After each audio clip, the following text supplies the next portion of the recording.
వాళ్ళ బ్రతుకులో యేసయ్యను చూపించే వాళ్ళు కావాలి. వారి మాటల్లో ప్రభువును చూపించే వాళ్ళు కావాలి. వాళ్ళ క్రియలలో యేసు ప్రభువుని చూపించే వాళ్ళు కావాలి. వారి ప్రవర్తనలో ప్రభువుని లోకానికి చూపించే వాళ్ళు కావాలి. ఇలాంటి వాళ్ళు ఎక్కడ ఉంటారో వారిని దేవుడు తన చేతిలోనికి తీసుకొని దేవుడట వారిని బలమైన పాత్రలుగా ఆయన వాడుకుంటాడట. స్తోత్రం కలుగును గాక. మన జీవితాలు సామాన్యమైనవి కాదండి. ఒక పరిచారకుని జీవితమైనా, దైవ సేవకుని జీవితమైనా, నమ్మి బాప్తిస్మం పొందిన వ్యక్తి జీవితమైనా దేవుని దృష్టిలో సామాన్యమైనది కాదు.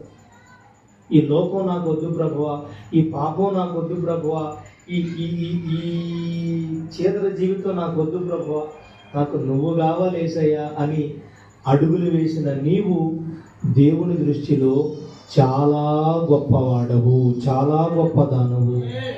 దేవుడు అలా చూస్తున్నాడు నిన్ను.